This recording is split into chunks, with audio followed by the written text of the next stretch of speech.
நாக்குண்டாம் நல்ல மனமுண்டாம், மாமலரால் நோக்குண்டாம், மேனி நுடங்காது பூக்கொண்டு, துப்பாத்து திருமேனி தும்பிக்கையான் பாதம் தப்பாமல் சார்வார் தமக்கு.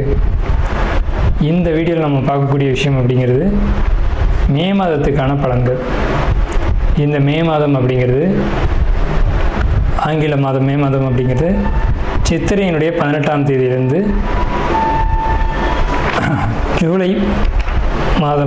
ஜூலை மாதம் தொடக்கம் வரைக்கும், அதாவது சித்திரை வைகாசி 17ஆம் தேதி வரைக்கும் இருக்குது. மொத்தம் 30 நாள் இருக்குது இந்த மே மாதம் அப்படிங்கிறது.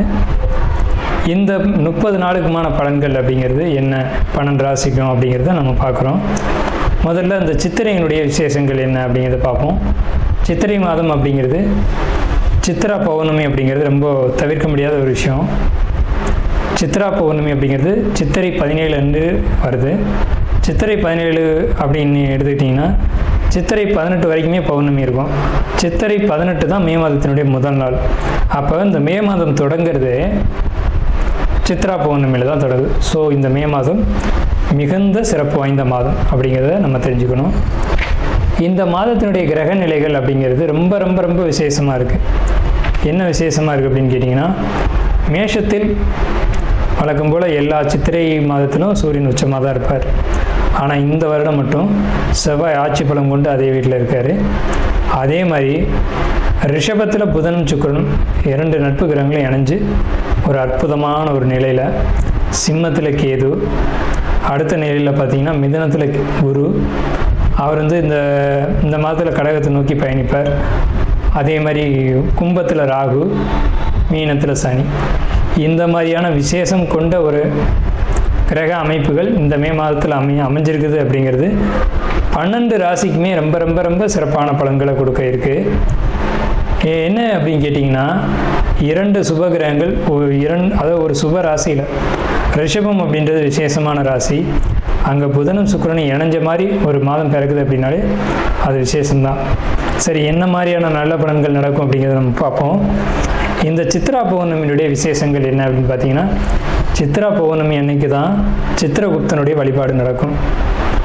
சித்திரகுப்தன் அப்படிங்கிறது யாருன்னு கேட்டிங்கன்னா, யமனுடைய பிஏ, அதாவது அசிஸ்டண்ட். இவர் தான் பாவ புண்ணிய கர்மா கணக்குகளை கையில் வச்சக்கூடியவர். ஸோ இவரை வழிபடக்கூடிய நாள் தான் சித்ரா பௌர்ணமி. அது மட்டும் இல்லாது ஒவ்வொரு குடும்பத்திலையும் அந்த குடும்பத்தினுடைய கன்னி தெய்வங்களை வழிபாடு பண்ணக்கூடிய மாதம்தான் சித்ரா பௌர்ணமி. சித்ரா பௌர்ணமி என்று விசேஷமாக அவங்கவுங்க குடும்பத்தில் கன்னி தெய்வங்களை எடுத்து வழிபாடு பண்ணுவாங்க.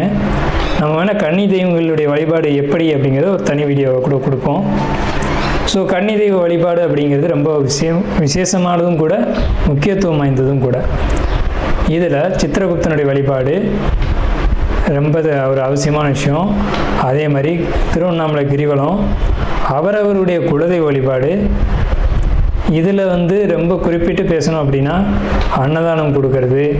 இந்த சித்திரை மாதத்தினுடைய ஒரு உக்கிரமான காலகட்டத்தில் அன்னதானம் கொடுக்கறத காட்டிலும் நீர்மோர் கொடுக்கறது, தாகத்துக்கு தண்ணீர் கொடுக்கறது, இதெல்லாம் ரொம்ப ரொம்ப விசேஷம்.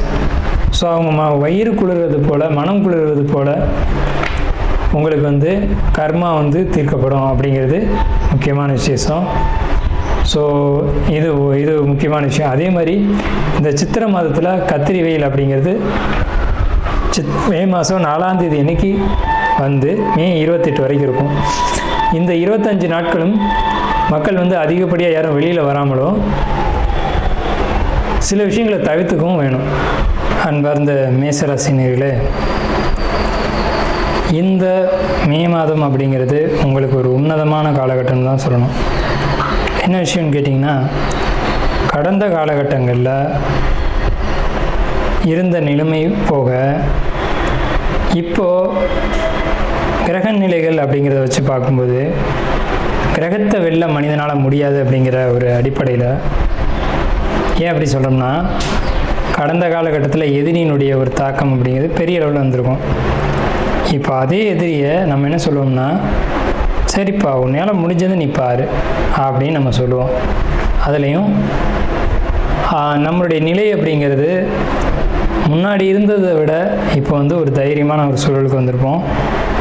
என்ன காரணம்னு கேட்டிங்கன்னா, இந்த மாத கிரகம்னு சொல்லக்கூடிய செவ்வாய் வந்துட்டு ஆட்சி பலத்துக்கு வந்திருக்கு. 5 கூடிய சூரியன் உச்ச பலத்துக்கு வந்திருக்கு. ஸோ இதெல்லாம் வச்சு பார்க்கும்போது எதிரிகளை வென்று எதிரிகள் தோற்று ஓடக்கூடிய காலகட்டம். ஏதாவது பண்ணி இவனை வந்து முடிச்சிடலாம் அப்படின்னு நினச்சது போக இவனை ஒன்றுமே செய்ய முடியாதா அப்படின்ற ஒரு சூழ்நிலைக்கு எதிரி போயிடுவான். ஸோ இப்படி எதிர்ப்புகள் நீங்கக்கூடிய காலகட்டம் அப்படின்னு முதல் விஷயத்த சொல்லி, பணம் பொருளாதாரம் இதை பொறுத்த வரைக்கும் தேவைக்கு மிகுதியாகவே உங்களுக்கு வருமானம் வரும். அது கடனாக இருக்கலாம் அல்லது கொடுத்திருந்த வருமானமாக இருக்கலாம். ஏதோ ஒன்று வரவேண்டிய பொருளாதாரம் உங்களை தேடி வரும்.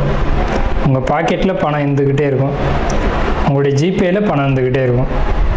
அதை நீங்கள் செலவு பண்ணுறீங்க, இல்லை பத்திரமா வச்சுருக்கீங்க, இல்லை அது கடனுடைய பணம், அதை கடன் அடைக்கணும் அப்படின்னு நீங்கள் நினைக்கிறீங்க. இதெல்லாம் உங்களுடைய விருப்பம், இதெல்லாம் உங்களுடைய பாடு. ஆனால் உங்கள் கையில் பணம் இருக்கும். அது யார் பணமோ அது நமக்கு தெரியாது. சரிங்களா? அடுத்த நிலையில் பார்க்கும்போது முயற்சிகள் எல்லாம் உங்களுக்கு வெற்றி அடையுமா அப்படின்னு கேட்டிங்கன்னா, எதை தொட்டாலும் வெற்றி அடையும். எந்த விஷயத்தை முயற்சி பண்ண இவ்வளோ நாள் நீங்கள் முயற்சி பண்ணிக்கிட்டே இருந்திருப்பீங்க, சலிச்சே போயிருந்தீங்க. என்னடா வாழ்க்கை இது, எவ்வளோ முயற்சி பண்ணுறோம், வாழ்க்கையில் வெற்றி அடையவே முடியல அப்படின்னு நினச்சது போக வெற்றி அடைஞ்சு முன்னேற்றங்களை நீங்கள் பார்க்கக்கூடிய காலகட்டம். பொருளாதார முன்னேற்றம், முயற்சிகளுடைய வெற்றி, தொழில் முயற்சிகளில் வெற்றி. என்னென்னு கேட்டிங்கன்னா, தொழில் தான் ஒரு மனிதனுடைய அடையாளம். இந்த மே மாதத்தில் மட்டும் எந்த தொழில் முயற்சிகள் நீங்கள் எடுத்தாலும் அது வெற்றி அடையும். வெளியூர் பயணங்கள் கொஞ்சம் குறைச்சிக்கணும். வெளிநாடு பயணங்கள் அறவே வேண்டாம். அதே மாதிரி உங்களுக்கு கடன் வாங்கக்கூடிய சூழ்நிலைகள் அதிகமாக ஏற்படும். கடன் வாங்கிக்கோங்க. கடன் வாங்குறதுனால பாதிப்படையில் கோயில் பயணங்கள் உங்களுக்கு அதிகமாக அமையும். நீங்கள் அமைதியாக தான் இருப்பீங்க. வேறு யாராவது சம்மந்தம் இல்லாமல் கோயிலுக்கு போகலாம் வாங்க அப்படின்னு கூப்பிடுவாங்க. போக வேண்டிய சூழ்நிலைகள் இருக்கும், போயிட்டு வாங்க. அது நல்லது கொடுக்கும். நிச்சயமாக நீங்கள் எந்த அளவுக்கு கோயிலுக்கு போகிறீங்களோ அந்தளவுக்கு உங்களுக்கு முன்னேற்றங்களை நிச்சயமான வகையில் கொடுக்கும். தொழில் முயற்சிகள் வெற்றி அப்படிங்கிறதுல மாற்றமே இல்லை. அதேமாதிரி லாபங்கள் பிரம்மாண்டமாக இருக்கும், பெரிய அளவில் கிடைக்கும். வருமானங்கள் இருந்தாலும் அதில் சேமிப்புகளும் அதிகரிக்கும். வருமானம் வரலாம், ஆனால் அது சேமிப்பு ஆகுதா அப்படின்றது தான் ஒரு விஷயம். உங்களுக்கு வரக்கூடிய வருமானத்து அளவுக்கு சேமிப்புகளும் இருக்கும். அயன சுயன சயன போகத்தை பொறுத்த வரைக்கும் உங்களுக்கு மிகுதியாக இருக்குது. இவ்வளவு காலமாக தூக்கம் வராமல் போராடிட்டு இருந்தவங்க கூட படுத்தன் தூங்குனா நிம்மதியான உறக்கம் அப்படின்னு சொல்லக்கூடிய ஒரு சூழல்கள் இருக்கும். சரிங்க சார், இப்போ எங்கே வந்து இவ்வளோ தூரம் பாசிட்டிவாகவே சொல்லிட்டு இருக்கீங்க அப்படின்னு கேட்டாலும் கூட நெகட்டிவான சில விஷயங்கள் இருக்குது, அதையும் சொல்லிடுவோம். உணவு அப்படிங்கிறதுல ரொம்ப நெகட்டிவாக இருக்குது உங்களுக்கு. அதே மாதிரி சிந்தனை அப்படிங்கிறது நெகட்டிவாக இருக்குது. என்ன அப்படின்னு கேட்டிங்கன்னா, வயிறு சார்ந்த உபாதைகள் பெரிய அளவில் உங்களுக்கு தலை தூக்கும். அதே மாதிரி சிந்தனைகள் தடுமாறி, அதாவது கணவன் மனைவி உறவுகளுக்குள்ள பிரச்சனைகளை ஏற்படுத்தும், குடும்பத்தில் பிரச்சனைகள் ஏற்படுத்தும், தந்தை மகன் உறவுகளுக்குள்ளேயும் கசப்புகளை ஏற்படுத்தும், சண்டை சச்சரவுகளை கொடுக்கும். அது வாக்குவாதங்கள் தான், வேற ஒன்றும் பெரிய பாதிப்புகள் இல்லை. இந்த வாக்குவாதங்கள்னால நீங்கள் பணி செய்யக்கூடிய இடத்துல பணிகளை தவறுதலாகவோ மாற்றியோ செஞ்சுட்டு அதன் மூலயமா ஒரு வேலையை வந்துட்டு 2 டைம் செய்கிறது அல்லது செஞ்ச வேலையினால் வருமான இழப்புகளை ஏற்படுத்திக்கிறது, இந்த மாதிரியான ஒரு விஷயங்களை ஏற்படுத்திக்கிறதுக்கான அமைப்புகள் இருக்குது. மனக்குழப்பங்கள் மிகுதியாக இருக்கும், கவலைகள் அதிகமாக இருக்கும். இந்த மனக்குழப்பங்களும் கவலைகளும் தேவையற்ற ஒரு விஷயம். அதை நீங்கள் நல்லா புரிஞ்சுக்கணும். எப்போவுமே மைண்டை ஃப்ரெஷ்ஷாக வச்சுக்கோங்க. ஒரு விஷயத்தை செய்கிறோன்னா தெளிவாக செய்யுங்க, அவ்வளோதான், வேற ஒன்றுமே இல்லை. ஒரு தடவைக்கு 2 தடவை முயற்சி பண்ணி அதை கரெக்டாக செய்யுங்க. நம்ம செய்கிற வேலை கரெக்டாக இப்படி தான் செய்யணுமா, இல்லை இதில் ஏதும் தப்பு பண்ணுறோமா, அதாவது ஒரு கால்குலேஷனே போடுறோம், தொடர்ந்து ஒரு கால்குலேஷன் போடுறோம்னா கையில் போடுறோம் அப்படின்னா கூட்டினதை மறுபடியும் ஒரு மறு கூட்டல் போட்டுக்குங்க, அவ்வளோதானே. இந்த மாதிரி ஒரு சின்ன தவறுகள் தான் நடக்குமே தவிர மற்றபடி மே மாதம் அப்படிங்கிறது இந்த மேச ராசிக்காரங்களுக்கு உடல் ஆரோக்கியத்துக்கும் சரி, பணம் பொருளாதாரத்துக்கும் சரி, தொழிலுக்கும் சரி, வேலைக்கும் சரி மிகச்சிறந்த உன்னதமான மாதங்கள் அப்படிங்கிறதுல எல்லளவும் மாற்றம் இல்லை. இதில் கவனமாக இருக்க வேண்டிய விஷயங்கள் 2 விஷயந்தான், அதை நான் சொல்லிட்டேன். மாணவர்களை பொறுத்த வரைக்கும் படிப்பு கல்வி அப்படிங்கிறதுல ரொம்ப கவனமாக இருக்கணும். வரக்கூடிய காலகட்டங்கள் கல்விக்காக ஒரு முறைக்கு 2 முறை முயற்சி செய்ய வேண்டியிருக்கும். ஸோ இதுதானே தவிர கல்வியை பொறுத்த வரைக்கும் ஏன்னா உங்களுக்கு வந்து 7.5 சனி நடக்குது அப்படிங்கிற ஒரே காரணம்தான். கல்வியில் வந்து கவனம் தேவை. மறுபடியும் படிக்கக்கூடிய சூழ்நிலைகள் உருவாகும். குடும்பத்துக்குள்ளே ஏற்படக்கூடிய வாக்குவாதங்களை பொறுத்த வரைக்கும் தவிர்த்துக்கோங்க. நாம் இதுவரைக்கும் பார்த்த ராசி பலன்கள் எல்லாமே பொதுவான ராசி பலன்கள் தான், 12 ராசிக்குமே.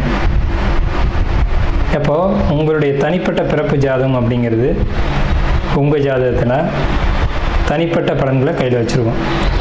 உங்களுக்கு ஜோதிடம் சம்பந்தமான சந்தேகங்கள் இருந்தாலும் சரி, அல்லது ஜோதிடம் பார்க்கணும் அப்படின்ற எண்ணங்கள் இருந்தாலும் சரி, இல்லை ஜோதிடத்தில் சந்தேகம் இருக்குன்னு நீங்கள் நினச்சாலும் சரி, நம்ம நம்பர் வந்து கீழே ஸ்க்ரீனில் தெரியுது. அந்த நம்பருக்கு காண்டாக்ட் பண்ணி நீங்கள் எந்த நேரத்தில் வேணாலும் நம்மக்கிட்ட பேசலாம். இல்லை ஜாதகம் பார்க்கணும் அப்படின்னாலும் நீங்கள் அப்பாயின்மெண்ட் வாங்கிட்டு எப்போ வேணாலும் நம்மளை காண்டாக்ட் பண்ணி ஜாதகம் பார்த்துக்கலாம். நன்றியும் வாழ்த்துக்களும். வாழ்க வளமுடன்.